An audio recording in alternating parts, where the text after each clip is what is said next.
Well, hi everyone. A very good afternoon. We are in Italy, ready for the 6th race of the DTM season, and let me tell you, it is hot out here. And of course, we're also expecting an equally hot race. We've got 5 Audis in the front, and the man leading the pack is René Rast. René, it looks so easy at the moment, how you just always, you're on pole and you win. Yesterday, unfortunately, you started in pole, but then you didn't make victory because of safety cars, you put it. So today, starting in pole, what are you going to do that you finally get the victory back? Yeah, hopefully a good start. I mean, the race will be crucial. For sure, the start will be important. Strategy will be a key factor. Safety car, yes or no.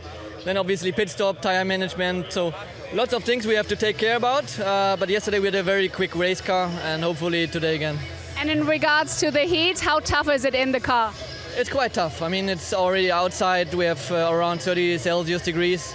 So it's quite warm outside, but inside it's maybe double. So it's quite warm, but you know, we are used to that. We are professional race drivers, so we should deal with it. All right, René, thank you and best of luck for the race. And now to the commentator. Well, hi everyone. A very good afternoon to you. Welcome to Misano. Ciao ragazzi. We're here in Italy as Ferdinand Habsburg goes through his normal pre-race warm-up routine. It's extraordinary. We've found it fascinating to watch Ferdinand Habsburg get himself into the groove ahead of the DTM races. Race 2 about to get underway here in Misano in searing temperatures, as we've heard. We've heard from René Rast, of course, who will be hoping to convert that P1 into the race win today. Will he be able to do that? Interestingly, Aston Martin, talking to Thomas Baltes from Hankook, Aston Martin considered to be the manufacturer that has the best tyre wear. They're smoother on the tyres than Audi and BMW. Didn't make much of an effect, I should say, in terms of the race result yesterday, because Marco Wittmann, it was an absolute masterclass in how to manage your tyres. Took it to the win, and what a great job he did. It was a true fairy tale for the two-time DTM champion, Marco Wittmann. Let's hear from him now. And I'm here with Marco Wittmann. Marco, yesterday you started last and you managed to win, so that was an amazing race for you. Today is your 100th race, so you started from P6. What are you going to be able to do in order to make it a memorable race? Yeah, it would be great definitely to have a good race. For sure it will be probably a bit harder than yesterday, because yesterday it was clear we take the full risk, the hard strategy, and it worked out. Today starting P6 and we have a lot of Audis around us, so we will for sure fight them hard. We try to gain some positions, and hopefully we're having a good race at the 100th race. All right, well, thank you so much, Marco. I hope you keep a cool head. And now back to the commentator. Thanks so much. Yes, happy anniversary, Marco Wittmann. 100 DTM races as he starts the 100th race here. Paul di Resta then for the R Motorsport Aston Martin Vantage DTM car, going from P17, that quali time of 1:27. And there is Paul di Resta. And it has to be said, I think Aston Martin and R Motorsport have done a fantastic job. When you consider that they joined the DTM grid at Hockenheim, which was but 90 days after the announcement that they would be joining us. So there is a small pace deficit, and the team of Danny Juncadella, as you can see here, and Jake Dennis and Ferdinand Habsburg and Paul di Resta doing everything they can to get those cars up the order. There indeed is Jake Dennis. His quali time of 1:26.831. They're all supreme racing drivers, of course. And who knows, in the searing temperatures of today, as I mentioned earlier in the program, it's considered that Aston Martin are able to use their tyres very wisely, and that may come to pass for them. Andrea Dovizioso, of course, a guest driver. We'll be telling you more about him, but let's hear from another guy celebrating an anniversary, Timo Glock. And Timo Glock is also celebrating his 100th DTM race today. So you're starting from P10, and I heard you've got a new steering. So what do you think about the race today? What's your feeling for the race today? What can you do? Do you have an ace up your sleeve? I just hope we've got some luck in our 100th race, because it seems to be really not there at the moment this season. Yeah, all weekend long we had a bit of trouble here and there, and then in qualifying again the steering we had to change after the quali, and yeah, I just hope the 100th race is going to bring us some luck back, and we're going to score some points. We're certainly going to cross our fingers. Thank you so much, Timo. Best of luck, and back to you. I was talking to Timo earlier, and for sure he does need that luck. This is Andrea Dovizioso then. Dovi, who is on the grid as a guest driver this weekend and did a very creditable job, in my opinion, yesterday. He had a bit of an off in the quali session earlier today where he just glanced the tyre barriers.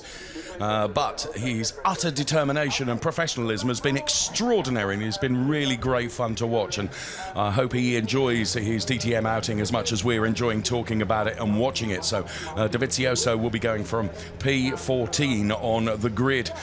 His qualifying time 1:26.7, and Gerhard Berger, as you can see here, was invited to the Valentino Rossi motorcycle ranch. Now, I'm not sure which one of these bikes is Gerhard Berger. Oh, it's none of them, because there he is. But he had a great time as a guest of Valentino Rossi at the ranch, the motor ranch, and you can see a lot of fun was had. They really did have a fantastic time. Well done. Oh, that was brilliant stuff. So, we of course asked Valentino Rossi about Dovizioso this weekend in DTM.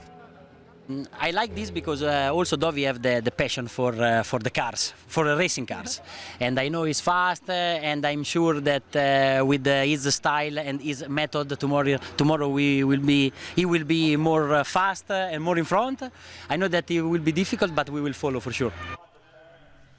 And well, what an outing that was, and thanks to Valentino Rossi. Timo Glock then celebrating his 100th DTM race, and as he says, just before we went to that feature at the motor ranch of Valentino Rossi, he's hoping for some luck. Philipp, well, he came to this weekend in Misano leading the points. And regrettably, he now finds himself P3 in the Drivers' Championship. Still very, very early days in the Drivers' Championship. Philipp, of course, taking his first win in DTM, the last round at Zolder, and well-deserved that was as well. I was extolling the virtues earlier of our Motorsport and Aston Martin, and one of their star drivers is former single-seater star Jake Dennis. So starting in P15 is Jake Dennis, best Aston Martin, but it's going to be a really tough race. So how challenging is this track, and how tough is it going to be for you from P15? Yeah, it's never easy going off P15, you know. Qualifying in comparison to my teammates has been really strong this year. We've had 4 in a row now, so I'm happy with my performance. But yeah, when it comes to the racing and obviously trying to move forward against Audi and BMW, it's difficult. We did it in Zolder, and we obviously scored 6th place, which was fantastic. We need, again, another sort of lucky strategy to try and do this. We're sort of going towards that route today, and hopefully we can have a good result. And but yeah, we need a few safety cars. That'll be maybe a big crash. But apart from that, it's going to be a tough race for us, yeah. All right, well, you go get him, Tiger. Thank you so much, and back to you. Thank you very much. Love the shades, Jake. He was a real star in Zolder, because some of the overtakes he did, you know. I'm joined, and I should introduce him now. One of our Motorsport's reserve drivers is Ricky Collard, who's here alongside me. You, of course, have your own campaign in with Aston Martin, but Jake Dennis in Zolder, I mean, he was really, really going for it, and he absolutely wrung the neck out of that car to get the best out of it. Welcome, Ricky. Great to have you with us. First of all, obviously, good afternoon to everyone, and it's a pleasure to be up here in the booth this afternoon. But you can just see it in Jake's sort of performer and the way he acts. He is a lad. He's a bit of a lad, and you know, a few crashes, he wants a couple of crashes. He wants a bit of luck, and he's going to put a good show on for the fans. So. Now, this man who raced in Formula 3 and has made his debut in DTM for the WRT team is Jonathan Aberdeen. Now, Jonathan Aberdeen's qualifying performance here in Misano has been outstanding. He put the car P2 yesterday. He goes from P3 today. He was involved in some real physical activity going into turn 1 in the race yesterday, and that compromised his performance, unfortunately. But I've been really, really impressed with Jonathan Aberdeen this weekend here in Misano. What is he going to be able to do in race 2? Let's see.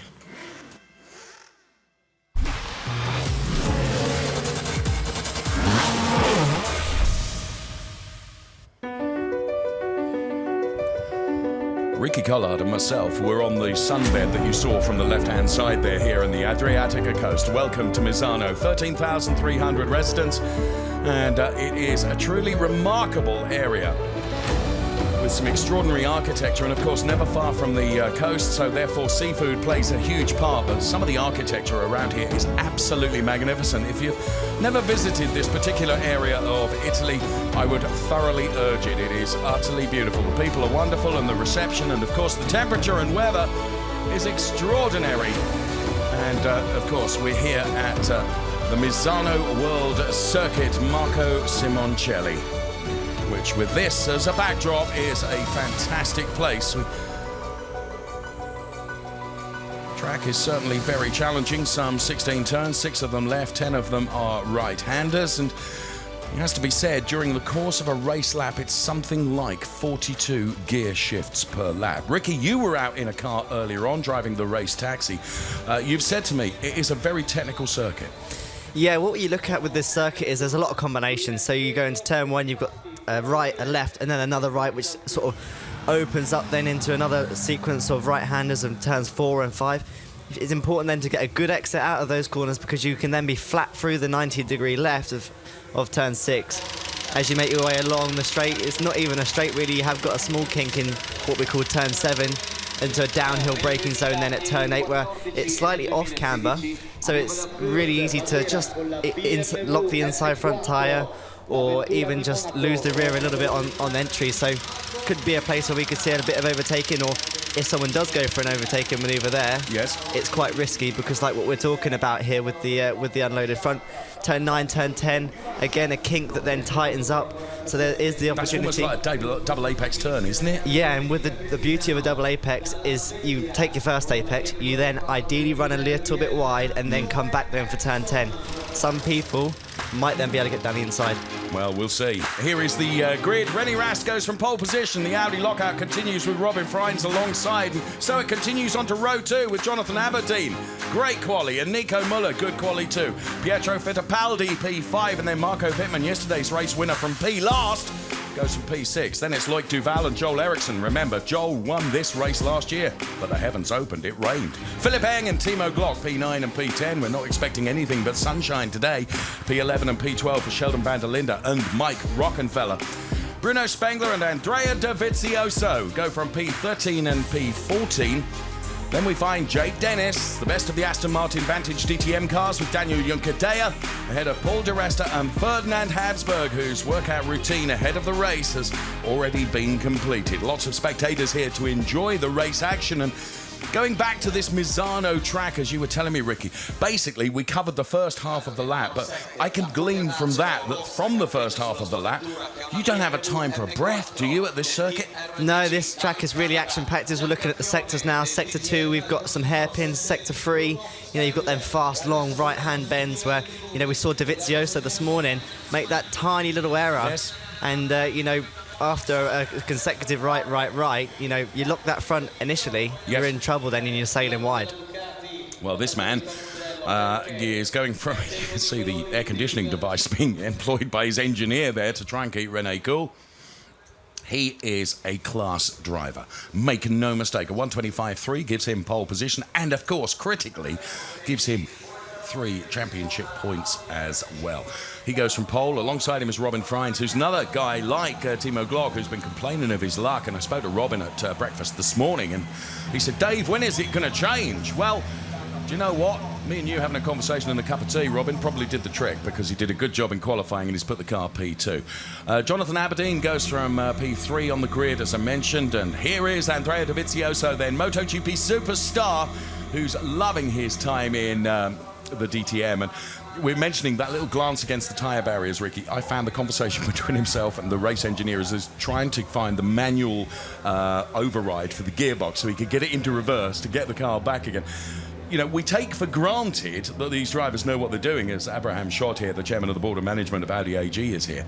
That actually, somebody like Dovizioso, he comes into a car. Yes, he's had a couple of test sessions with Matthias Ekstrom coaching him, but of course, not only is this vehicle got 4 wheels and not 2, they're just not used to it. So for him to be able to put that car on P14, I think is a remarkable achievement, Ricky. I think what he's doing this weekend is special.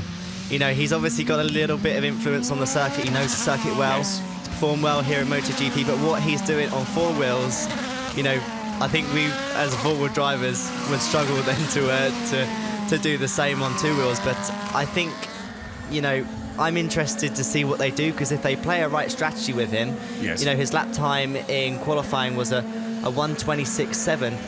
Bruno Spengler, a champion, was only what 3/10 quicker than him. So this is a fantastic effort by Dovi. Yes. I like the fact that you said drivers there, almost intimating that I'm a driver. Well, of course I am. I don't know whether I'm quite up to this standard, although it has to be said, at a recent karting event I qualified for the final, I'll have you know. Good man. I took a lot of influence from your famous late grandfather, and that is anyone tried to come past me soon found themselves pointing in the wrong direction. Don't know what you're talking about. No, of course not. Of course not. So the cars are off on their formation lap then for this 55-minute plus 1 lap race. We were talking about the late great Duffy Collard. What a incredible driver. There is Timo Glock, another incredible driver, celebrating his 100th race start here. And Timo readily admits, and when you consider the race history that someone like Timo Glock has had, Ricky, he says he's having the racing of his life in DTM. All right, maybe not so far this season, but you and I together on air at Hockenheim at the beginning of last year, that has gone down as legendary. That race was special. You know, it's such a shame that we've lost Gary and that we have lost Mercedes, but you never know, I think they will be back one day.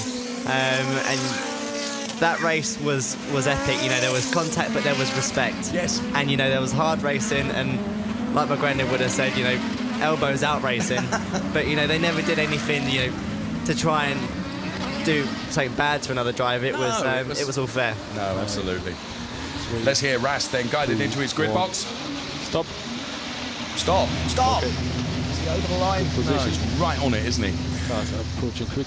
Dieter Gas then, the head of Audi Motorsport, to the right-hand side of your picture. There's Rudolf Dietrich then from BMW Motorsport, and of course Dr. Florian Kamelgeer from R Motorsport, and Aston Martin.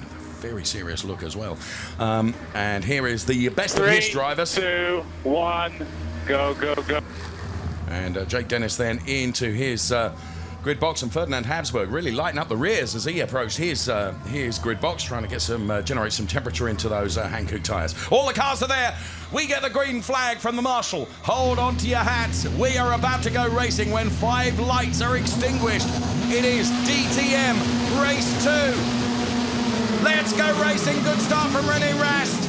In fact, all 4 Audis across the front 4 rows get away, but look at Nico Muller and Robin Freins. They're both done. René Rast and Jonathan Aberdeen tries to get to the inside now. So a fight into manufacturer there, but Robin Freins just came like a rocket ship and has found himself P1. René Rast relegated potentially to P4 because look, Marco Wittmann on the inside of him. Jonathan Aberdeen has lost out. So all of a sudden, as we focused on the front cars, Robin Freins had just got it nailed perfectly. René Rast trying to squeeze out as Jonathan Aberdeen comes down the inside. There's going to be contact. Marco Wittmann is out onto the runoff area. Go fully into my car. Car is broken. Fucking hell, what an idiot. Apologies for the very, very disturbed Marco Wittmann, his language. Apologies for that, but of course he's very cross because his race is over. We're on board with Philipp Eng, who's fighting with Joel Eriksson alongside him here. My goodness me, elbows certainly out right at the start of this race. And there you can see Pietro Fittipaldi in the familiar colours of Jamie Green, who's missing this weekend as the cars all stack up. But Robin Freins, he's leading from Nico Muller and René Rast, and then it's Loic Duval ahead of Jonathan Aberdeen. And Sheldon van der Linde, who's coming in early on then. That looked like Timo Glock. They're going to roll the dice on Timo Glock.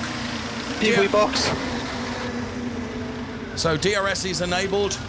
Perhaps it was Rocky that came in. One car is well. stop on the track, Rocky.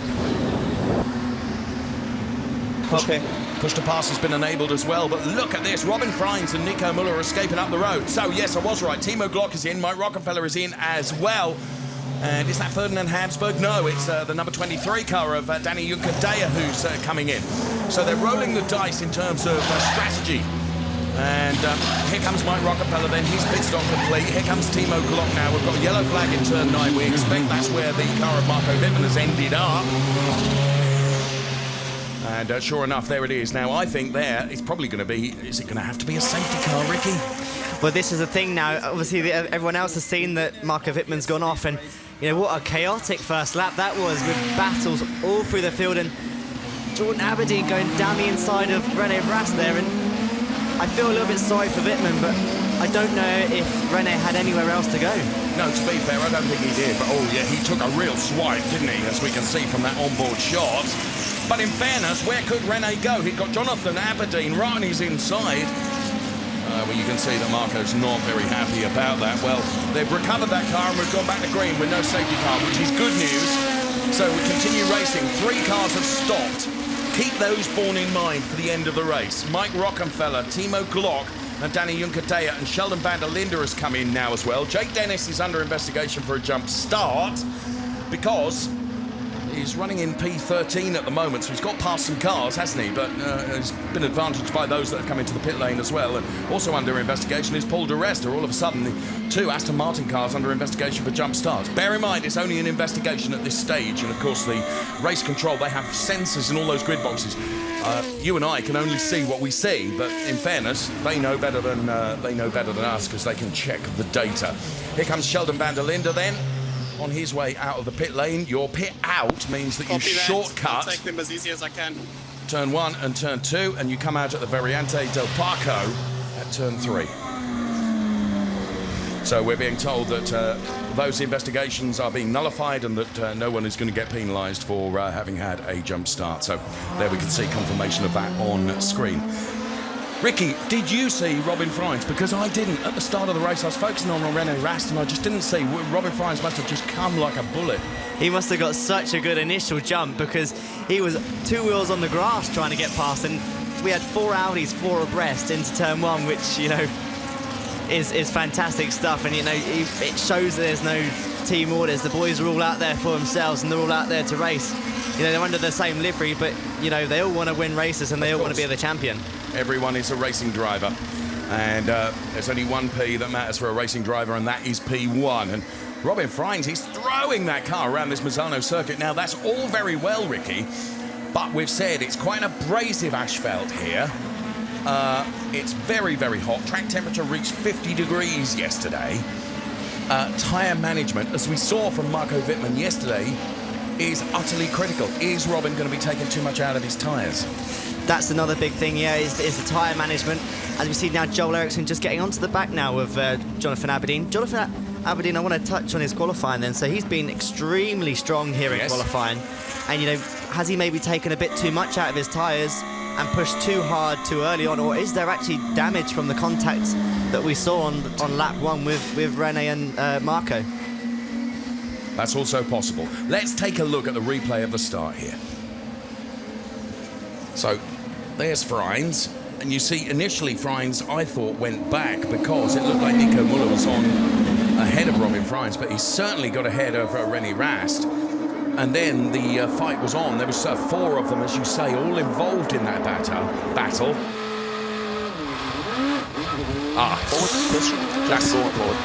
where Rast lost out, wasn't it? Yeah, it looks like there was a lot of wheel spin, and as he grabbed second gear, it just bogged on him, and there was nothing that he could do. Oh no, that's Timo Glock. His 100th race has ended in a retirement, looks like. That's a great shame. I don't see anything that has happened in the race thus far that would have taken Timo Glock out. But there he is. I mean, that looks like a race retirement to me, Ricky. Poor Timo Glock. It looked like he was one of the only guys that stayed out of the carnage on the first lap. But you know, fingers crossed the BMW guys can get the car back out there, and at least we can see him circulate around the track and maybe go for fastest lap. Forgive my pausing. I'm just looking at the graphics on the left-hand side of the screen and also on our timing screen. Sheldon van der Linde been in twice. No, it was lap 2. Yeah, Idiot, David. Lap 2. Even I was looking at it thinking, they must be 2 really quick pit stops. Yes. Lap 1 for Mike Rockenfeller and Danny Juncadella, and of course lap 2 for Sheldon van der Linde. Forgive my slight brain fade then. What is interesting though is that extra lap, despite doing the extra lap in dirty air, he is still now in front of Juncadella and Rockenfeller, and well, would have been maybe in front of Block. Yeah, so you know, what we might see now is the drivers that are staying out for a little bit longer when they eventually come into the pits. Yes. Be interesting to see if they're again a chunk ahead or if these guys are making good headroom on the fresh tyres. Let's see. We've still got 47.5 minutes plus one lap of racing, of course. Yesterday that got extended to 3 laps with a safety car phase. The race control have the ability to extend the race duration. Pietro Fittipaldi has come into the pit lane now to take his mandatory stop. So talking to Thomas Baltes from Hankook Engineers, which is what confused me a little bit with this number 2 that we saw against Sheldon van der Lidde, as we watch Andrea Dovizioso battling hard with Bruno Spengler. He had a big battle with Bruno yesterday, to be fair. But Bruno on this occasion wins through on Andrea Dovizioso and puts himself up into that P8 place. So yes, the reason I was just marginally confused by that too is because Thomas Baltes from Hankook said, don't think that 2 stops are out of the question for some of these drivers across the race yesterday. Didn't happen in effect, but as Pietro Fittipaldi makes his way back out of the pit lane now, we all thought that Marco Wittmann, when he was leading the race, that his tyres were never going to go to the end of the race yesterday, and sadly then certainly not today, because you can see him there on the pit wall. He's bitterly, bitterly disappointed. We certainly expected Marco to do 2 pit stops, but in the end he was able to nurse the tyres and get enough out of them for him to go off and win the race, which was absolutely extraordinary.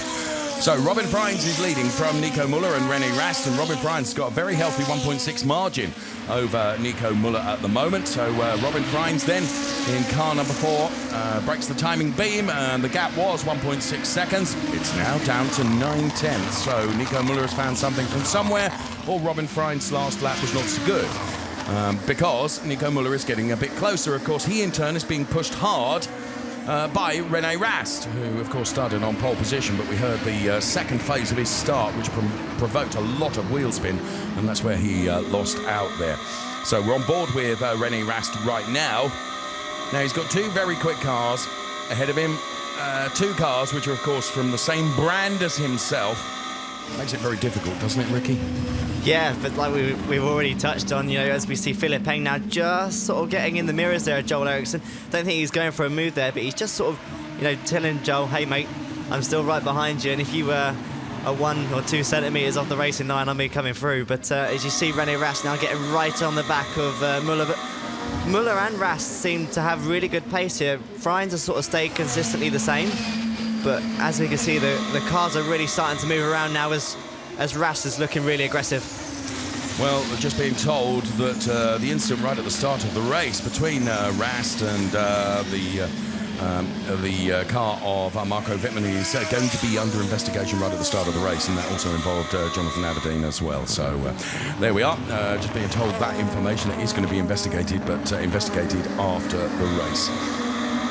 So we're on board with René Rast then, who's weaving from side to side, just trying to make sure that Nico Müller's rearview mirror is full of the images of the René Rast car. There, confirmation of what I just said, the incident between car 11 and 33, and the car of Jonathan Aberdeen going to be under investigation after the race. Of course, for Marco Wittmann, it means that the race is all over. A bit of a lock-up there from Nico Müller allows René Rast to get a bit closer. All of a sudden, Nico's, you know, he's going to be under pressure here, isn't he?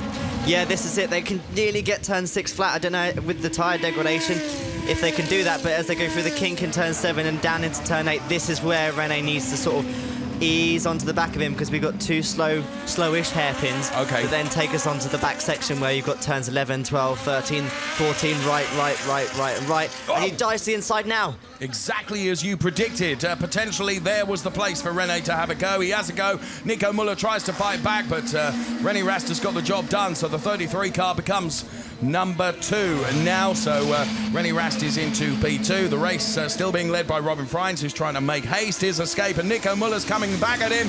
Let's find out how Marco Wittmann is feeling right now, because he is out of the race. How much bad luck, Marco. It's your 100th race, and I mean, it was an incident. Apparently, Aberdeen pushed Rast, and Rast bumped into you, and that destroyed your race. You were very furious on the radio. How do you feel right now? Yeah, well, of course you are. At that moment, I didn't knew that Aberdeen was on the inside. I actually just felt a big impact from Rast, and then thought actually it's completely Rast's fault. And I mean, I have to watch the video again, but probably it was not fully his fault. It probably came from Aberdeen. but it's frustrating, you know, because we had such a good start. The first lap we were fighting already from on P3, yeah, really good first lap, and then to get such a big impact that the car is destroyed, we cannot continue the race. Is frustrating, and they all continue. So I'm really looking forward to what the conclusion will be from the race stewards after this incident. But yeah, of course, not the race how we wanted. Of course not. Thank you so much, Marco. Back to you. So while you're listening to Marco Wittmann, René Rast has gone into the lead of the race. He put it on Robin Freins. Where exactly on the track was that, Ricky? That was the corner we were talking about down into turn 8, so he's got a good exit out of turn 6, stayed really close through the kink in turn 7, and then dived down the inside. Easy again because the off camber to run a little bit wide there, and then you're vulnerable then into turn 9 and 10, but you know, Rast being the professional that he is, he made no mistake, but now... Oh, here comes Nico Muller on Robin Freins. Robin Freins was leading the race, but a few hundred metres of tarmac ago. And Timo Glock is coming back out. They put the car in the garage. I thought it was all over for Timo Glock, but it isn't. He's back out again, and that's great to see. So, Nico Muller is pushing Robin Freins. And what can Robin Freins do to defend against Nico Muller? He's already been passed, of course, by René Rast. Here comes Nico Muller into turn number 1. No, not close enough. Loic Duval is lurking as well. This is a brilliant four-way Audi fight at the moment, but René Rast, of course, is escaping up the road, isn't he? Yeah, it is, and if we're looking quite closely at Robin Freins' car as he runs a little bit wide there, it looks like he just got no rear tyres left. Okay. The front of the car looks good, but it's just the traction as you see the tail of the car coming out again. You know, I think Nico Muller might have a good enough exit now. Well, Robin Freins doing his level best to of course, defend, and Nico Muller able to use that DRS on Robin Freins as well, but he's not been able to get past yet. But all of a sudden, Nico Muller is going to be in this position where he's attacking and having to defend as well, because Loic Duval is saying, hey, I want to be an invite to this party as well. That's it, as he goes to the inside there. I think is that even to cover off Duval, but there you see Freins running wide again a little bit, but yeah, Muller is definitely there and ready to pounce if the opportunity arises. Dives to the inside now, and he gets it done. So Nico Muller moves up to P2. Robin Freins relegated to P3, and stand by for Loic Duval to have a go also. Of course, the cars are beginning to run up against traffic of those cars that have been in for earlier pit stops. Also, Timo Glock, for example, didn't only go in for a pit stop, but went in for... it looks like he's diving into the pit lane again, but he was in the garage and did manage to get back out again, but it looks like it's going to be a race for time of Timo Glock. Was that Philipp Eng? That looked like Philipp Eng running really wide there on the exit of the final corner. And that's played into the hands of Joel Eriksson, or has it? Well, it's a big save from Philipp, because he did run really wide, didn't he? Be interesting to see a replay of that. That looked like a big moment, but he's done well to sort of hold his position and stay in front of the teammate. But these two have been battling ever since the green light went out. Oh, he just, well, did he lock going into that turn, do you think? It must have been, yeah. But, you know, we have these sausage curves on the exit there, so you have to pretty much straighten up to go around the sausage curve, because if Philipp didn't and still tried to make the corner, he would have hit one of them sausage curves, and, you know, it would have done a massive amount of damage to the car. But even on the outside, though, did you see how much it bounced on the bumps? We saw Ernst Moser there from Audi Sport Team Phoenix, and of course, earlier on, we saw, whilst we were listening to the interview with Marco Wittmann, we also saw a retirement for Paul di Resta, who's out of the race. So the two cars we've lost are Paul di Resta and Marco Wittmann. We thought we'd lost Timo Glock out of the races. Here comes Loic Duval now, but we think Timo Glock is back out again, although he did come back into the pit lane. So, what can Robin Freins do to defend against Loic Duval, who is ready to pounce now? Look at this, the cars are almost look like Loic Duval was being towed by Robin Freins. I think you're right, the back end of Robin Freins' car looks really loose, Ricky. Yeah, I'm seeing it everywhere, and you know, I'm surprised they haven't brought him in yet for a pit stop. I'd expect that car to be coming in sort of within the next couple of laps, because especially as you go through the section now, turns 1 and 2, as he comes back to power, you can see he's slightly wider there, and then turn 3 as well. He's just looking wider on all the exits of the corners just because he can't get the traction down. You're absolutely right. So, Robin Freins doing a good job in defending at the moment, and there's a touch from Loic Duval. That is a disaster. It's played into the hands of Jonathan Aberdeen, and also to Philipp Eng, and also to Joel Eriksson. Well, Loic Duval, hugely experienced racing driver. Surely he should have bailed out of that, but it's easy for me to say that in that split-second decision, Ricky. You've got to go with it, I guess. It just shows how on the edge Robin Frijns was there. He was pushing as hard as he could, and it was just the smallest little touch, which was enough just to send him round. But, you know, he did well to get the car back and run in a straight direction. As now, Philipp Eng, is he enough alongside? Well, that's Philipp Eng and Jonathan Aberdeen having a real go there. Jonathan Aberdeen is currently P4, Philipp Eng is P5. Of course, Loic Duval, who slowed by virtue of the fact that the front end of his car was covered by Robin Frijns just a moment ago as he very nearly T-boned him, are in the after effects of just that little touch. But as you say, there was so under so much pressure that just a little touch on Robin Frijns' car. It certainly wouldn't have been intentional from Loic Duval, but just a little touch like that was enough to send him around, wasn't it? Robin has recovered to pick up that P7 place. But for Robin Frijns, whose luck really hasn't been with his DTM career this year, or his DTM campaign this year, it's gone from bad to worse. The race, incidentally, is being led by René Rast, who's 2.5 seconds up the road from everybody else. There is Robin Frijns. He did manage to recover, and Timo Glock is still back out on track. I come back backward, 1 quarter. So, I think that's Andrea Dovizioso. So backwards. They're talking about the brake bias, aren't they? And that's the balance between the front brakes and the rear brakes, isn't it? That is, as we see Philipp Eng diving down the inside of Jordan Aberdeen. He's quite clever there. He hasn't done enough to go all the way down the inside, but he's just saying, I'm here and I'm ready to attack, and putting Jordan Aberdeen under so much pressure. And this is one guy you do not want to have down behind you, but he's just managed to get alongside now. But he's done it, hasn't he? Well, we don't know. You've got the sequence of right-handers, and it's so easy to lock when you're on the inside as the cars bottom out through there. But it looks like Philipp's got the job done. Jonathan Aberdeen has really impressed me, I have to say, but he was defenceless almost against that charge from the hugely experienced Philipp Eng, who just knew when to put the pressure on. And he did put himself alongside Jonathan Aberdeen and managed to go through. So they round turn 16 now, the final turn. Loic Duval there, who's going to be investigated, of course, for the incident with Robin Frijns. And we're on board with Philipp Eng now, as in comes Andrea Dovizioso, who will make another adjustment now. Oh, what a beautiful power slide out of the grid box. I like that. Well done, sir. He'll probably make another adjustment to brake bias now. He's got fresh rubber on, won't he? Yeah, that's the thing. So what he normally would tend to do is go a little bit forward on the brake bias. Okay. And then as, you know, the tyres start to degrade, that's when you become a little bit more susceptible to front locking.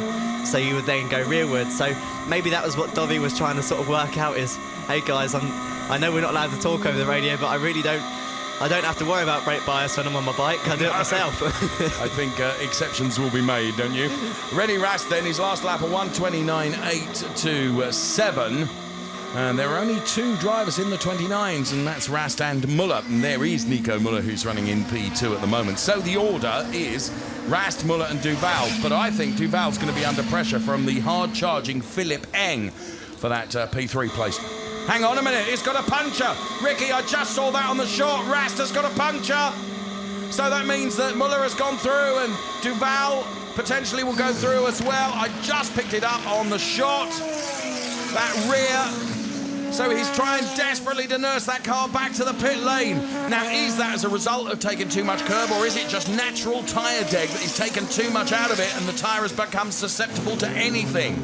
Well, apologies for the language from René Rast, and Loic Duval picks up a drive-through penalty for turning Robin Frijns around. And you can see René Rast is absolutely furious. This is such a shame because he was running so well, but it'd be interesting to see if the pit crew are ready because it was such a late call. Yeah, because they weren't expecting him. Let's see what the stop's like.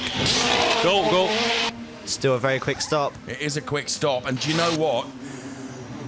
I don't know where the puncture occurred, but it was on the last sequence of turns, whether it was turn 13 or maybe turn 12. So For your info, Rast had a puncture.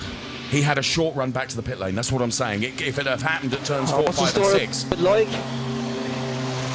that would have been much more damaging for him. A drive-through.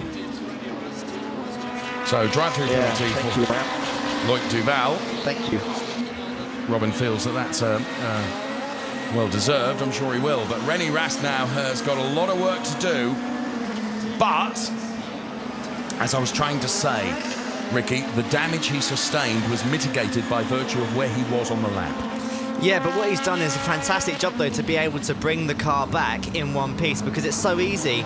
You know, when you have a puncture on a car, it's the most horrible feeling, and it's so easy then to make a mistake. But he's done such a good job of just playing it safe and bringing it back without doing any further damage. It would have been very easy then to have just pushed a little bit hard and ended up in the Armco. But this is really interesting because normally with no tyre warmers, of course, they're on cold tyres when they come in for a pit stop. That's now exactly we have to continue. We stay out on this set of tyres and we come in for a later pit stop, and then we hope for a safety car at the end. The cars are very susceptible to being overtaken because, of course, Rocky is on tyres that are up to temperature. But and also, he didn't let me by. I was waving. They don't play the game.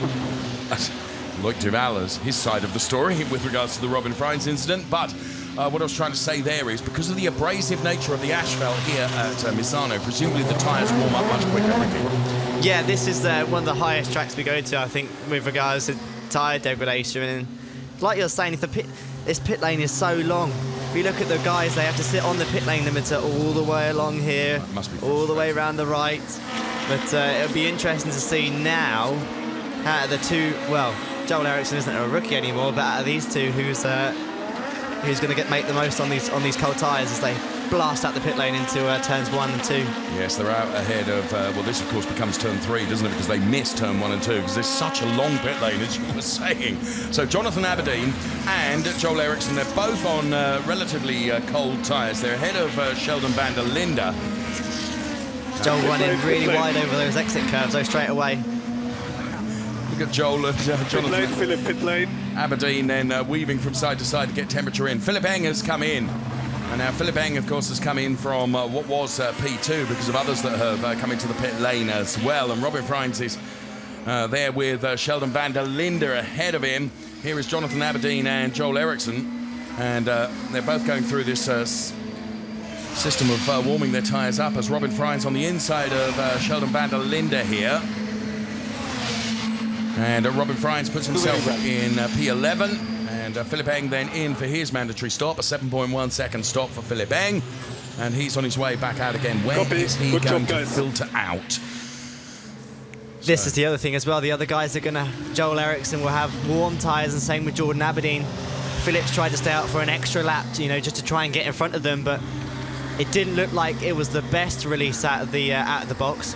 Certainly wasn't a Dovizioso style. Here comes Aberdeen, here comes Eriksson, here comes Frijns and Sheldon van der Linde. You can hear in the background Philipp Eng off the pit lane speed limiter, but he's still. There's Aberdeen, and there is Eng then battling with René Rast. So René Rast, of course, was in a lap earlier, and therefore René Rast's tyres are up to temperature. Philipp Eng on cold tyres, and he is ahead of Aberdeen and Joel Eriksson. And we're on board with Philipp Eng now, fighting with René Rast. So this is for P7 and P8. Bear in mind, those that haven't stopped yet are Bruno Spengler, Ferdinand Habsburg, Jake Dennis, Loic Duval you have seen in the pit lane, but that was for his drive-through penalty, not for his mandatory stop, so he's got to come in again. And we've lost Paul di Resta and Marco Wittmann. Nico Muller comes in for his stop now, which puts Ferdinand Habsburg into P2 with Bruno Spengler leading the race, but here is Nico Muller then, the number 51 car, and the Ad Sportsline team worked on the Nico Muller car and got him back out again as quickly as possible. All these teams rehearse and practice their pit stops constantly. Just looking at the timing screen as well, David, so just to interrupt. Not at all. René Rast is ballistically quick at the moment, and it'd be interesting actually to see whereabouts Muller comes out as we just see. Well, let's see. And Timo Glock eventually did have to retire the car. What bad luck for Timo Glock, his 100th DTM race. Let's hear from him now. How unfortunate for Timo Glock. What was the problem? Why did you have to end the race?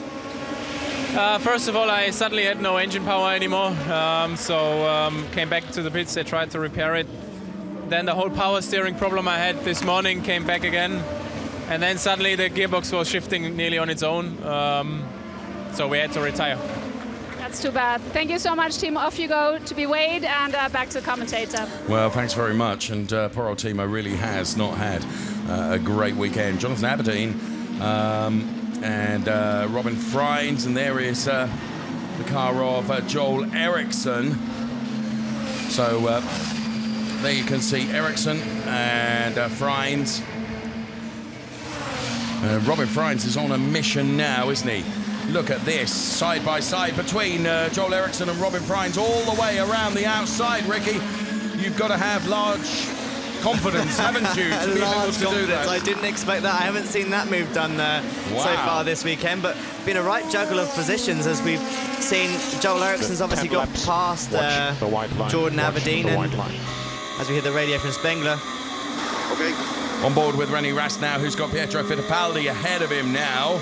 Pietro Fittipaldi running in P6, Rennie Rast is P7. We just saw in was the car of Bruno Spengler. Pietro Fittipaldi then, and Rennie Rast here. Rast, whoa, almost touching the back end of Pietro Fittipaldi as he tries to get the entry and exit exactly right, and this almost double apex turn, but of course this is allowing Philipp Eng to get ever closer, isn't it? Because he needs to get past Pietro Fittipaldi. And he's on the inside now and should be able to go through. Is Philipp Eng close enough to be able to do the same? No, he isn't. Pietro Fittipaldi closes the door, and that denies Philipp Eng, who'll now have a go on Pietro Fittipaldi.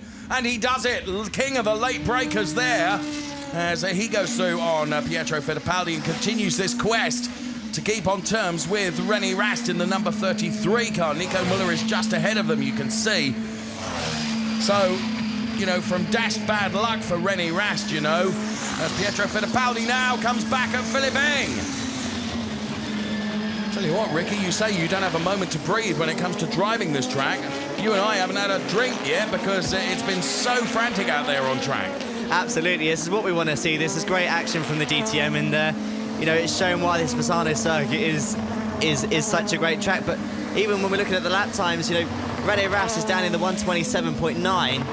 He's the only guy in the 27s by quite a margin. The person who's second quickest at the moment was Philipp Eng, as they just crossed the timing screens now, as Hansberg comes in for quite a late pit stop.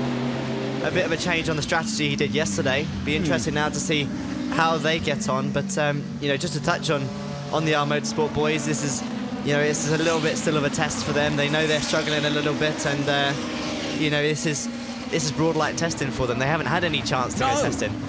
But in my opinion, I think they've done a really, really good job. You know, they've been in the points. They've really battled hard. And as I say, and we said in the pre-show before the race started, you know, some of Jake Dennis's moves at Zolder was absolutely incredible. And credit to Habsburg, and credit to De Resta, and credit to Juncadella as well. But now, Nico Müller and Loic Duval, as Nico Müller is ahead of the number 28 car of Loic Duval, who of course has done his drive-through penalty, but he's still going to do his mandatory stop. And we're on board with Philipp Eng then, who's trying to keep with Rennie Rast, but Rennie Rast is the standout driver in terms of pace at the moment and is able to gap Philipp Eng sufficiently. So Müller and Loic Duval, and they're still keeping line. Loic Duval is done, you know, the first half of this race on the same set of tyres, hasn't he?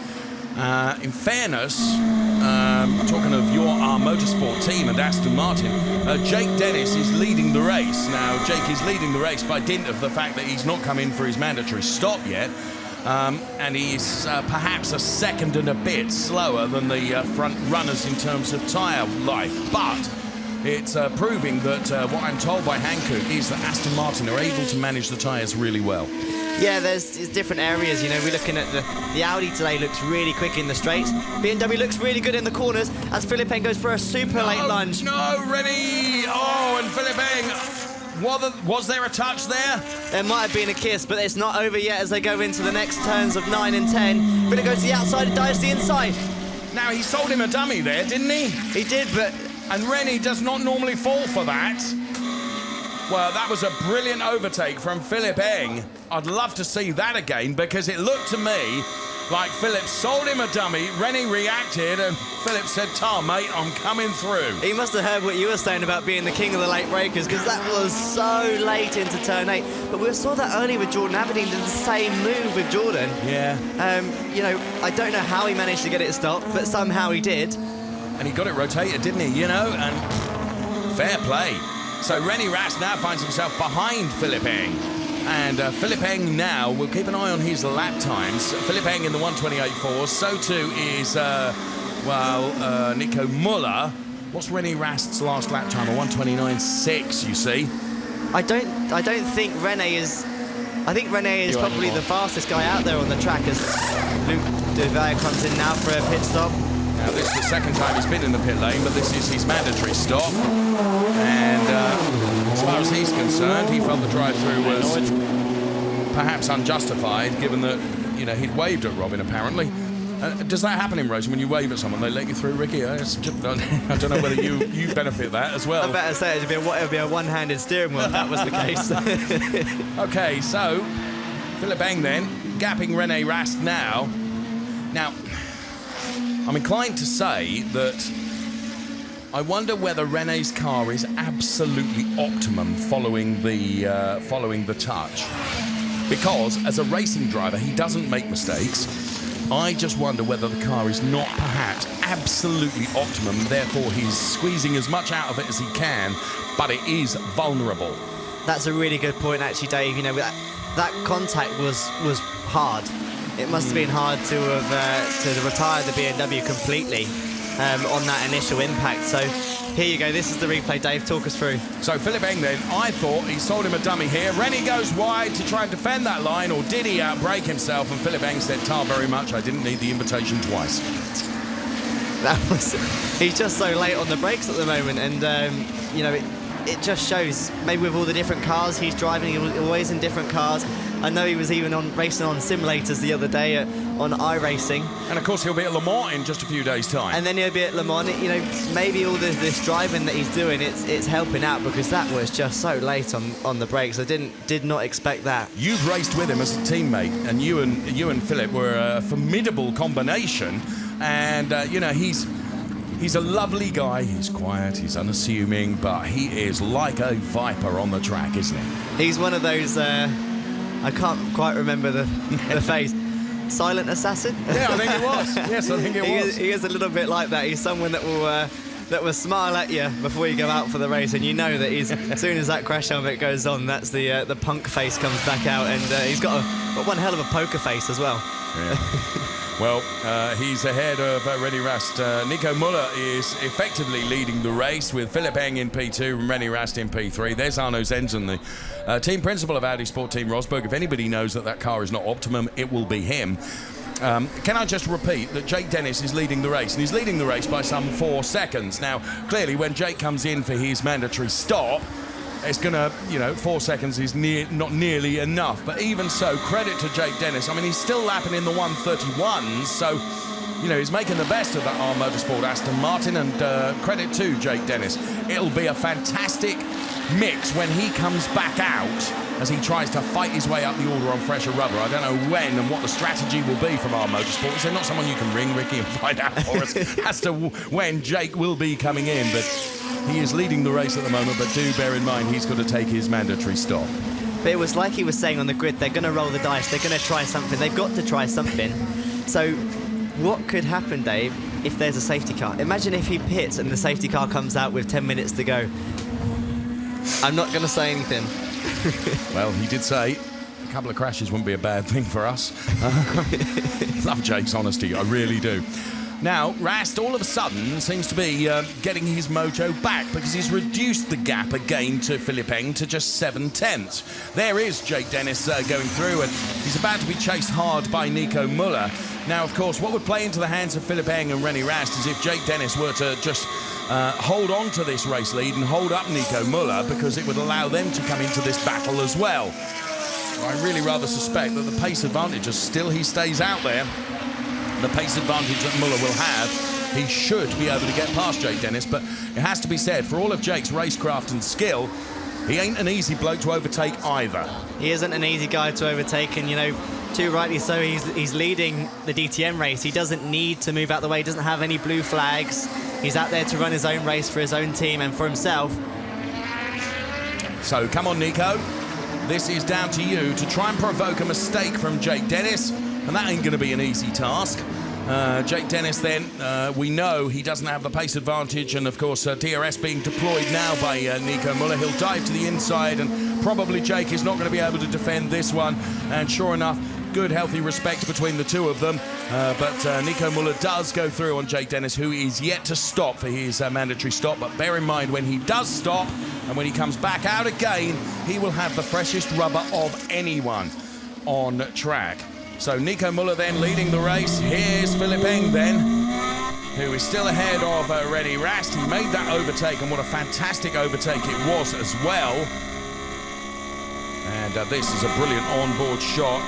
And there you can see Barmampe then looking on at the progress being made by Philipp Eng, who really his quest now is Nico Muller, isn't it? Yeah, and it's quite interesting. Then you see Philipp took his hand off the steering wheel then. Yeah. That was to get the drink system. So they have a small little bottle in the car. Yes. As a racing driver, we don't really get anything very nice. It's not a nice environment, trust me.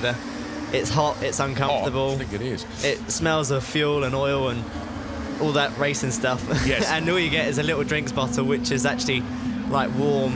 It's such a tough life you have as a racing driver, yes. So yeah, he's just taking a little sip there of some warm water as Joel Eriksson's lights seem to be playing up a little bit. I don't think he's flashing anyone in front of him because he's got clear air in front of him, as Jordan Aberdeen now looks to be coming back on Joel.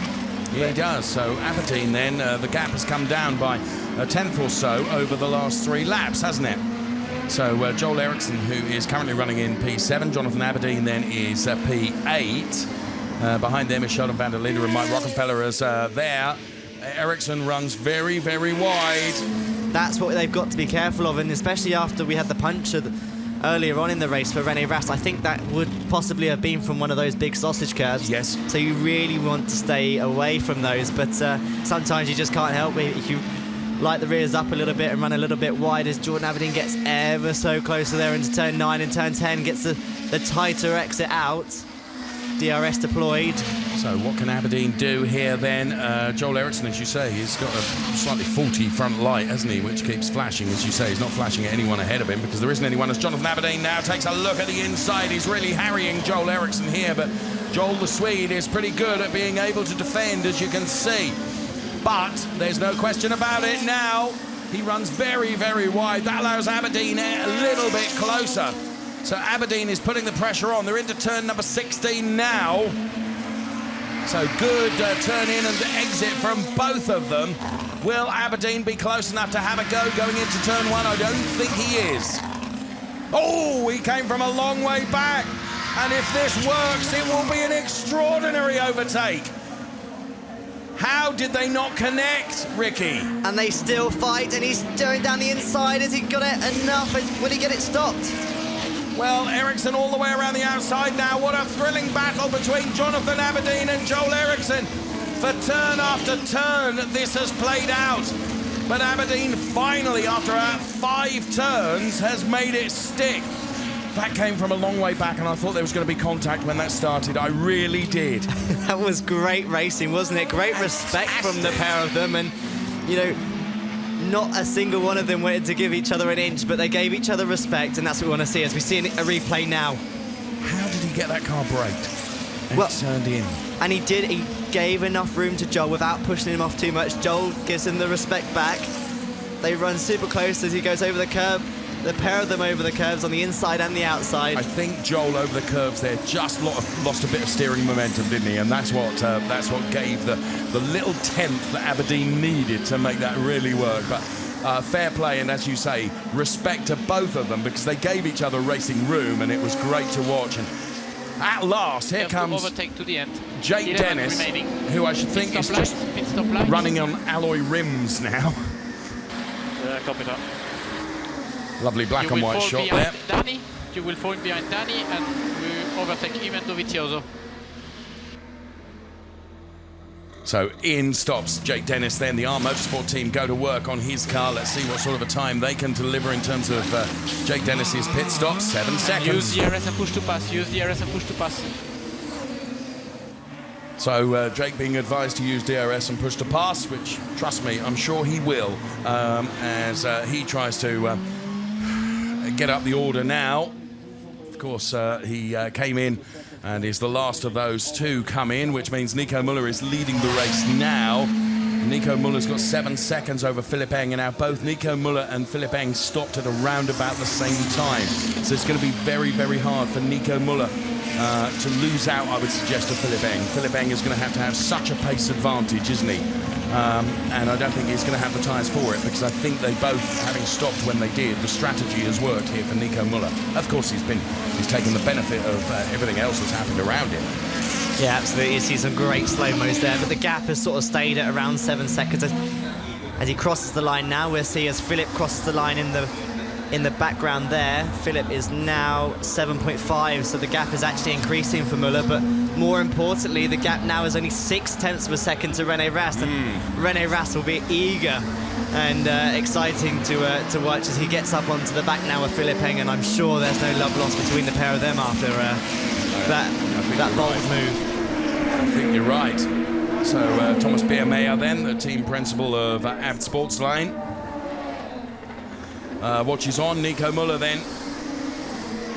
So he came in lap 17, Philipp Eng lap 16. So Rast, of course, was earlier than both of them, which means that Philipp Eng's tyres should be better than René Rast's, which means he is able to maintain his defence, and René Rast is trying very, very hard. But to repeat what I said earlier, I just wonder whether that car performance has been compromised following all the physicality it has been involved in, as he makes an adjustment there to the brake bias. And you find this, Ricky, during the course of the race, as the tyre degradation increases, you have to make adjustments to brake bias, don't you, to prevent locking up?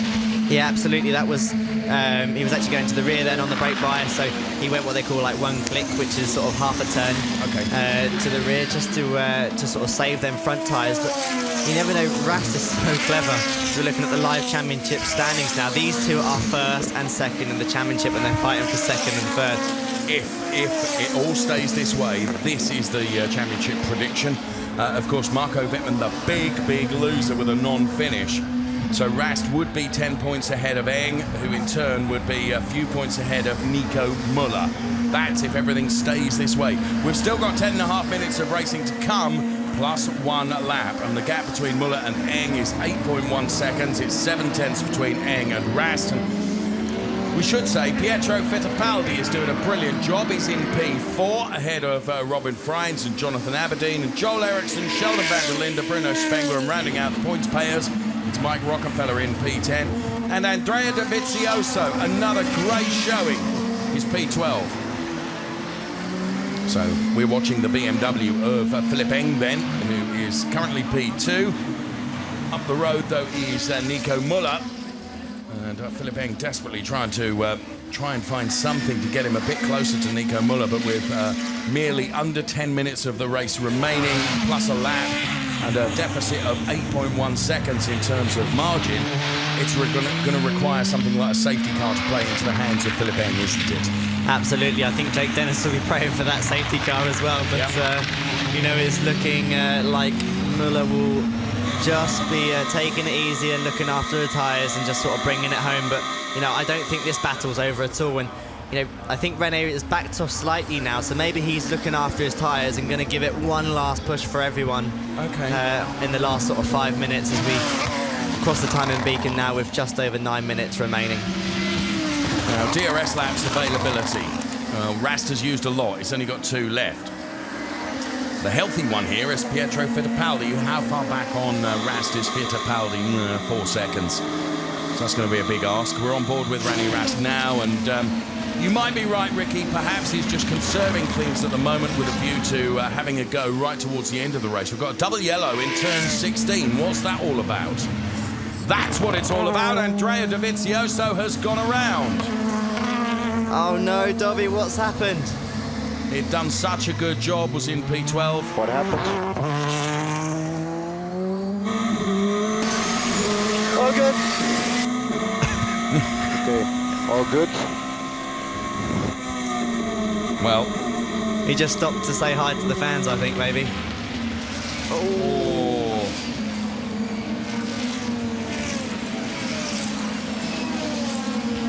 He must be feeling a little bit dizzy. Triple spin there, wasn't it? Just lost the back end of the car because everything, you're so on edge, Ricky, in these DTM cars, aren't you?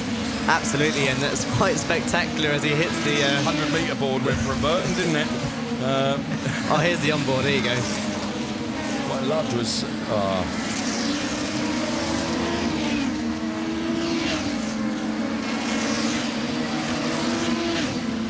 now watch his eyes light up.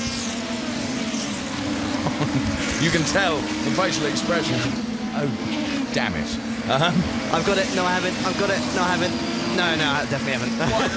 What I loved was the conversation between the engineer. What happened? All good. Yeah, it's all fine. Come on, mate. That's it. He's got. So how many laps do you reckon we've got left here, Dave? Well, we've got 7 minutes plus 1 lap.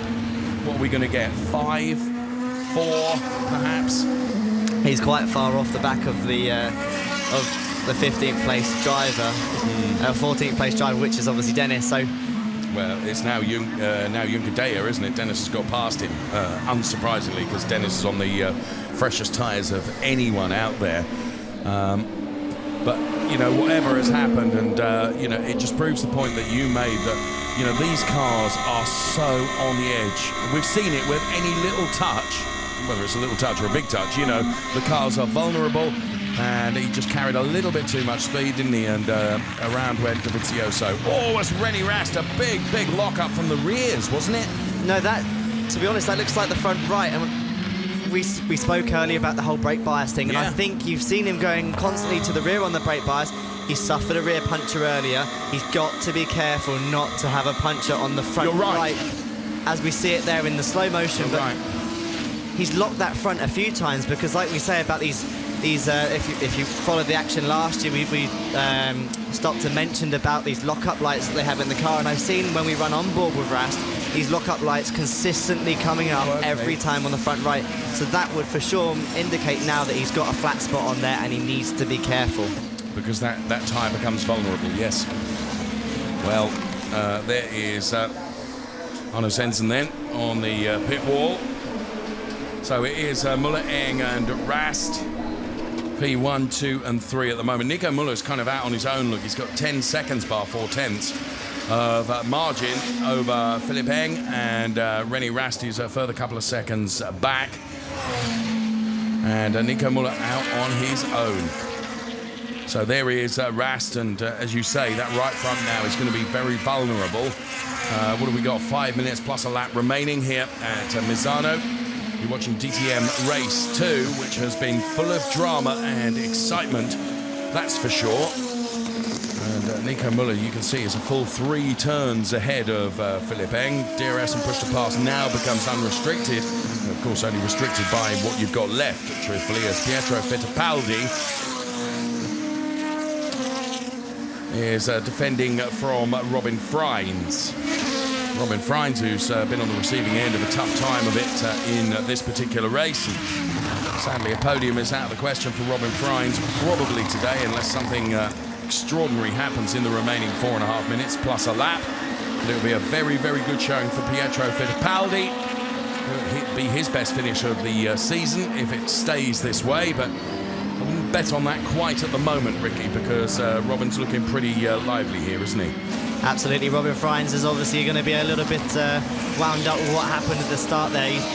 He was doing such a great job at the start, and you know, them rear tyres seemed to go off really quickly, but he's made this set last obviously a lot better as he inches up now onto the back of Pietro, and a little bit tighter, a little bit neater through the turn 8 as he gets a good run now into turn 9 and 10, as where we saw Philipp Eng do that fantastic move on René Rast. But again, a little bit neater, a little bit tighter. And he looks like he could be close enough now if he gets a good run and a good slipstream on the run down into turns 12, 13 and 14 as he goes down the inside now. You called that absolutely perfectly. He set that up exactly as you predicted he would, and Robin Freins goes through on Pietro Fittipaldi. So Robin Freins becomes P4, Pietro Fittipaldi becomes P5. We're into the final 3 minutes plus a lap of this DTM race, and here it is in replay then, with DRS assist, of course, for the car of Robin Freins to the inside of Pietro Fittipaldi. And from another angle here, see the rear wing was down and then it becomes up again. And Robin Freins, job done, P4. Now, Robin Freins is some 3 seconds down on René Rast at the moment. Wondering whether I mentioned earlier that a podium is out of the question for Robin Freins. I think it probably is, assuming Rast's right front doesn't let go. Absolutely, he's got to be nursing this right front now, as you can see how much he's dropped off the back of Philipp Eng. You've got to remember, he was pushing Philipp Eng around only a couple of laps ago, so, you know, he's definitely going to have to manage that, and he'll be seeing in his rear-view mirror the bright car of Robin Freins eking up onto the back of him. Yeah, well, I was going to say the rear-view mirror. Of course, the cars do not have rear-view mirrors anymore. They have a mirror-shaped screen because one of the safety features of the DTM is that firewall that protects the drivers. So they have very cleverly designed a rear screen which looks exactly like a rear-view mirror mounted on the cockpit. And that will be full of the all-blue Robin Freins car for René Rast. Now, here's Joel Eriksson chasing down Jonathan Aberdeen. Jonathan Aberdeen is P6, Joel Eriksson is P7. We're into the final 2 minutes plus a lap of this DTM Race 2 here in Misano, as those two cars round turn 16 and head towards the timing line now. You climb slightly uphill until you reach the crest, and then it levels out a bit before you head in towards turn number 1. And there you can see the car of Pietro Fittipaldi, and now that Joel Eriksson has got past Pietro Fittipaldi, is Philipp Eng also out on his own now, isn't he? He's left René Rast in his wake. So is Freins close enough to, well, there is René Rast, who is P3, and there is Robin Freins. For my money, you know, Pietro Fittipaldi, I was going to say, he looked like he was just a little bit closer to Robin Freins again. This battle that's going on for P6 continues between Jonathan Aberdeen and Joel Eriksson. Joel Eriksson, of course, taking the victory here in the Race 2 at Misano last year. Ain't going to be doing that today unless something very untoward happens, I would suggest. The weather conditions were altogether different last year. Torrential rain, whereas it's been unbroken sunshine, and Aberdeen is looking vulnerable here, potentially to Joel Eriksson. Whoa, across the curbs, Ricky. That was a big moment. You know, those kinks are not easy. They're trying to keep them flat, and you know, you do have to lift as he tries to go down the inside there. There is enough room, and these guys had great racing earlier. Yes. So, and that's the sausage curb you said to avoid, Ricky. Yeah, you can see how aggressive it is when the car hits it. It literally almost wheelies up in the air, and the front wheels came completely off the ground there as Joel Eriksson is trying to push every single little bit out of his car. Let's see that again from a different angle then. Yeah, you're right. It really launches into the car, doesn't it? You must really feel that in the cockpit, I should think. Goodness me. Nico Müller then, who has done an outstanding job, really. He's kind of just kept himself out of the trouble, bar the shenanigans right at the start of the race, and he's just been cool, calm, collected, and he's been banking decent lap times. And Philipp Eng, despite being quicker, Philipp Eng is nearly a second quicker than Nico Müller, but a bit like René Rast yesterday, he's just going to run out of time, isn't he? You know, we've only got, well, the +1 lap to do. And there is René Rast, and Robin Freins throwing absolutely everything out of the car, including the kitchen sink, to try and get closer to René Rast, but he's going to be unable to do so. And there is Joel Eriksson, who, for the moment, his car looks undamaged by that launch over the sausage curbs. So we are now on to the last lap of this DTM Race 2 in Misano, being led by Nico Müller, Philipp Eng P2. Here comes René Rast for P3. Robin Freins with a very sideways moment then out of turn 16, tries to hold on to the car. I don't think Pietro Fittipaldi is done with this, you know? Absolutely not. He's still got 2 uses of DRS, and Frines has certainly been more sideways today than he has been in a straight line. So, you know, he's pushing as hard as he can, but this battle for 6th is definitely not over. So this is what I said then. Pietro Fittipaldi is on the back of Robin Frines now. So Robin Frines is going to have to try and make that car as wide as possible to prevent Pietro Fittipaldi. There's also a battle going on here between Jonathan Aberdeen and Joel Eriksson for P6. You know what's going to happen. The overtakes are both going to come at the same time. Oh, there's a lock-up. And Joel Eriksson around the outside of Jonathan Aberdeen. And now he'll try and switch to the inside. This is for P6. They're side by side. Aberdeen to the left of your picture. Eriksson to the right. Eriksson all the way around the outside. Never in a million years. Or is it? Yes, it is.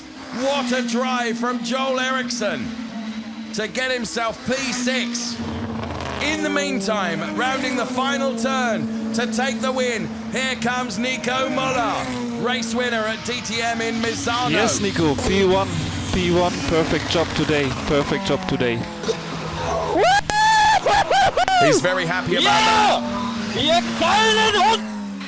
Yes, this feels good. Philipp, P9 to P2. P9 to P2, as he says. Thank you very much. Ready Rast, P3. Well done, Philipp. Excellent job. Well done, really well done. You really been. Oh, as the cars all cross the timing line then. Philipp Eng takes P2. Good result from P9, as he says, and the points that he'll haul for that is great news. Thank you, really. Nico Müller, though, taking the win. Geile Performance. Glückwunsch. Danke, Thomas. Ihr seid die Geilste. So, Müller, Eng, Rast, then it's Frines, Fittipaldi, Eriksson, Aberdeen, Spengler, Van der Linde, and Mike Rockefeller rounding out the top 10. Ricky Collard. And breathe. I'm exhausted. What a race. What a race, and you know, what a finish. Moves right up until the last lap. Yes, there were. Yes, there were. Rene Rast now on the radio. Be interesting to see if there was any damage from the car on that first lap, because he's done fantastic. Maybe that was what the puncher could have been. Possibly. Yes, possibly. He'll be disappointed because, of course, it's all mowing the grass there is Philipp Eng. We hear this, and for those that you know, you often hear the engineer say, do pick up. That's basically to try and pick up any debris on the tyres, isn't it, to make sure that the weight is where it needs to be, Ricky? Yes, so, you know, it's something that the engineers always say to the drivers is, you know, go and get as much pickup as you can, and, you know, it doesn't normally mean mow the grass, but it means sort of go to the outside and pick up all the all the old rubber as they become very expensive lawn mowers, as we see Rene Rast mowing the verge there for them. So that's just to ensure that they have sufficient weight for when the cars are weighed at the end of the race. The other thing that's absolutely critical is we look at Andrea Dovizioso, who, you know, he finishes P15. What a weekend he has had. It's just all good. He's waving to all his fans. I mean, you know, he really has been an outstanding star, as Alex Zanardi was last year, of course. Definitely. I think it'd be great to see Dovizioso maybe back in the DTM car one day, and, you know, he's certainly proved in pace that he's there. It was a little bit of a shame that he did the triple donut. I don't think I've seen one of those in a long time, so, you know, he certainly put on a show for the fans. It was a little bit of a shame about that, but you never know, we might see him back, and he's drawn in a great crowd as I see a replay there of the final corner. Look how close he got to the wall as well when he weaved from side to side. Ready?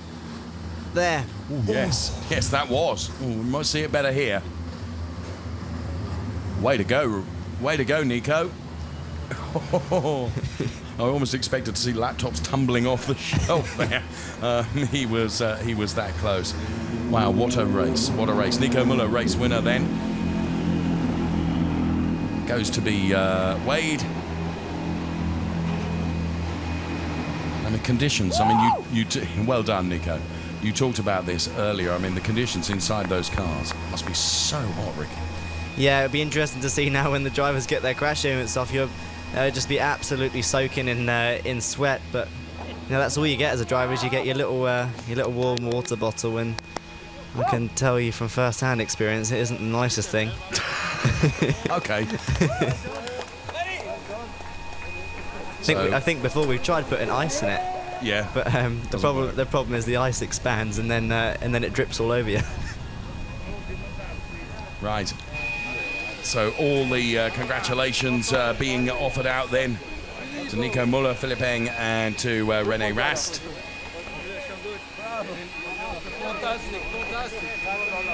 Good respect as well. You can see Philipp Eng over there with the Audi drivers, and Nico's very happy. Just, he just drove exceptionally well, didn't he? He took advantage where he needed to and took his chances, and then once he got his nose in front, truthfully, he just nailed every lap, didn't he? And that's presumably what it's all about. Once you've got your nose in front, you've just got to keep it clean, keep it tight, keep it fast. But he, for my money, he was never. It would have taken something like a safety car for his lead to be threatened. Absolutely, but it's, I think Audi, they've obviously had a great result with two of their drivers being on the podium, but it's a day of what if. I think I'm very surprised to see Philipp up there. He's done everything right today, as we see a fantastic slow-mo there. That's how much shot. it means to. That's a great shot. To the young Swiss, but it's interesting. I think Audi could have maybe capitalised a bit more today, as you just want to run us through the order there. Yes, Nico Müller takes the win from Philipp Eng and René Rast. Then it was Freins, Fittipaldi, Ericsson, Aberdeen, Spengler, van der Linde, and Rockenfeller. Credit to Robin Freins. Damage limitation, being able to bring the car home P4 is good. Loic Duval, P11. Then it was Ferdinand Habsburg and Jake Dennis, Danny Juncadella, Andrea Dovizioso. We lost Timo Glock and Paul de Resta, and Marco Wittmann from what was a very, very dramatic race, particularly in the early stages of it. And Nico Müller then continuing to have his congratulations offered, and Nicole there doing her level best to say, now please come on, Nico, I need these photographs for the press. And the 1, 2, 3 always lining up, of course, to have their photographs. And René Rast, Nico Müller, and Philipp Eng guided into place by Guido, appropriately named, Stallman. And there the guys are then. The biggest smile, of course, on the face of Nico Müller.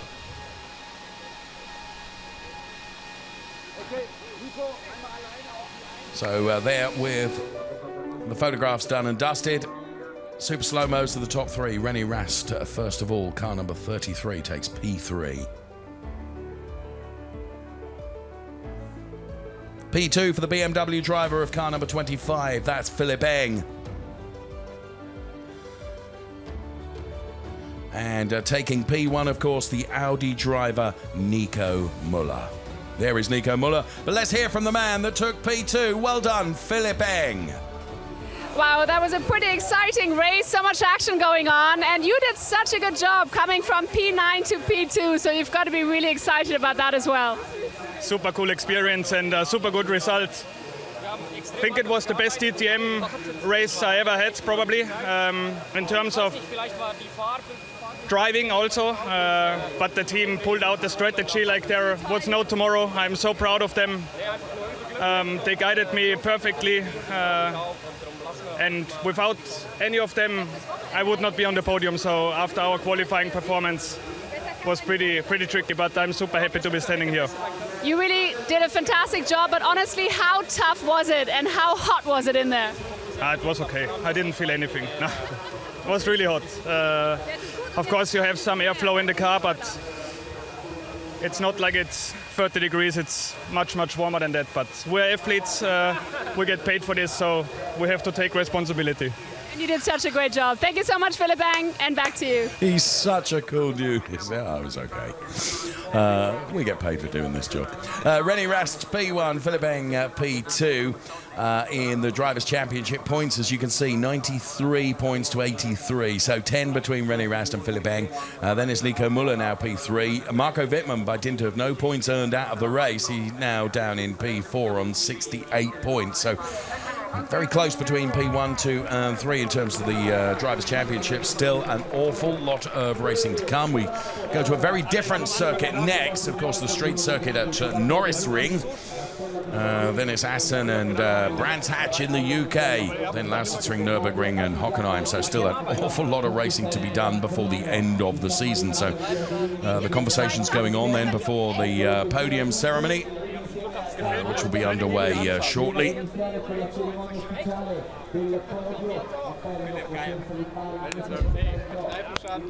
Interesting as well to hear there Philipp saying that was the best he's ever driven in DTM. And you know, considering only last time out was his first ever race win, he qualifies that as even better than that result. So you know, them lunges were pretty epic, and you know, gave us something all to cheer on, and you know, fair play to them. That was nice to see, wasn't it? A little thump from Dovi then. Offering his congratulations.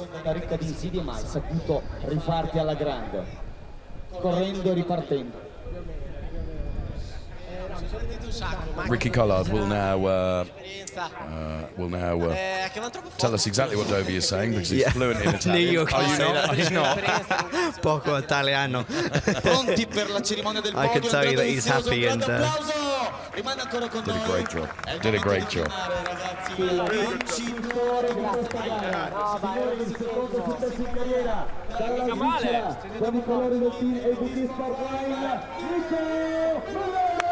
So to the top step of the podium for Nico Muller, race winner in Misano.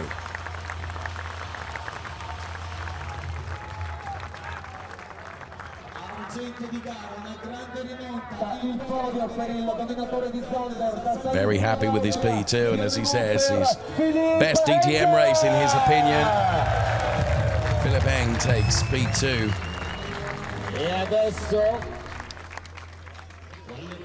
Alfiere di Audi, tornato in auge, pronto per il podio René Rast. And P3 for René Rast.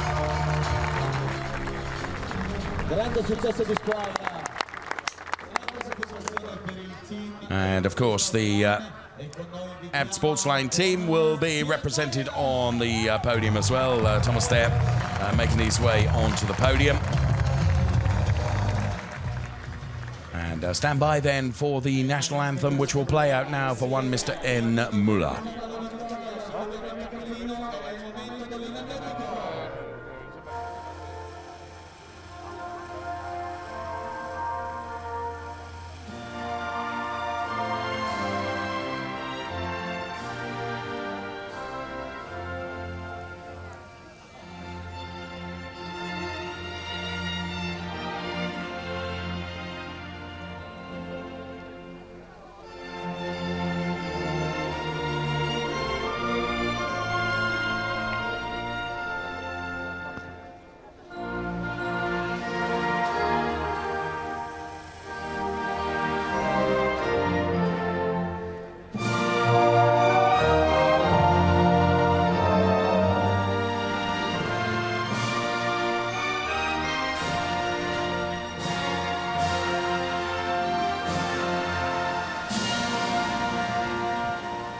Un applauso al podio, un applauso. So the anthem plays out then for Nico Muller.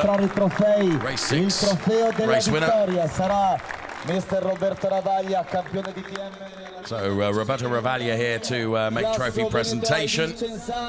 DTM champion, of course, back in 1998, and receives the really rather nice trophies. Nico Muller, pretty pleased with that. Trofeo d'argento per, in questo caso per il team. La vittoria, winning constructor, ed è Thomas Biermeier per... So Thomas Biermeier then receiving the trophy wrapped Sportsline and Audi. Ha conquistato per ben 3 volte la 24 ore di Le Mans sulla SAT. Signori, leggenda di Audi, sarà lui a premiare il secondo classificato, Dindo Capello. Un applauso al nostro legendario. Dindo then, the Audi legend, Dindo Capello, who at one point was potentially sitting in your seat. Not in terms of the car, but in terms of being on the air, Ricky. But he makes the trophy presentation to Philipp. And What an opportunity this is as a race fan. You're given the opportunity to present a trophy on the podium. And René Rast then receives his trophy from one of our fans that has won the competition to present trophies up here on the podium. What a treat that must be. Virginia Jessica Caputo, the DTM Fan Experience winner. And there the drivers all get together for the photographs before the carbon champagne will be erupted. Now, please, Nico, do this brilliant bottle open, which is where you bang it on the floor of the podium. Do you know what I mean? Absolutely. I think that's a Joel Eriksson sort of Joel did it really well, didn't signature. he? He's quite good at that from all his... Come on, Nico. Come on, Nico. Oh. Hey, Rast has done it. Yes. Oh, come on, Nico. At last. He wasn't slow off the lights. He was slow getting the bottle out, though, wasn't he? Yeah. Well, a super race here in Misano, race 2 for DTM. In the blistering sunshine, and they take some of that on board, which I should think that's well needed at the end of the race. And, well, René Rast, you made the point that, you know, when you consider everything that he had to contend with today, for him to get a podium is extraordinary, really, isn't it? Absolutely. He's fought like a real champion today. He's had contact, he's had a puncture, he's had sort of the whole kitchen sink thrown at him, and he still ends up getting on the podium. He really is, you know, a proper class act of DTM and the Audi Sport crew, and, you know... An amazing driver, there's no question about that. And some nice shots there of Nico Müller then. Really enjoying that. Good on you, Nico. And as I said, really nice trophies and really nice images as well as the champagne sprayed. And let's hear from the race winner. Car number 51, driven by one Mr. Nico Müller. We've seen him on the top step of the podium, and let's hear from him then as Verena manages to catch up with him. Race winner, Nico Müller. Oh, and here he is, our winner, Nico Müller, making your way from P4 to victory. It's your second victory in your career in DTM, so how excited are you? Well, mega day. I'm just super happy, also for the boys, because these cars, there are lots of fun behind the steering wheel, but also lots of work for our mechanics. So they really deserve that one, and just very, very grateful for today. Everything went to plan. The qualifying was not perfect, but we knew we had a good race car, so went into the race very confident, got a good start. Pace was good, especially on the second set of tires, so just extremely pleased. Fantastic job you did. Thank you very much, Nico, and back to you. Well, you did do a good job, Nico, but as you say, it's not only about driving the car, it's about all the work that goes in behind the scenes with the team as well. And it's always nice, Ricky, and I know you do this as well, you always credit the team because there's engineers that work on the cars, and that's critical because they have to give you the machine to do the job that you need to do. It was a little bit like when we touched earlier as well and spoke about sort of what Dovi was saying about trying to get the car into reverse in qualifying.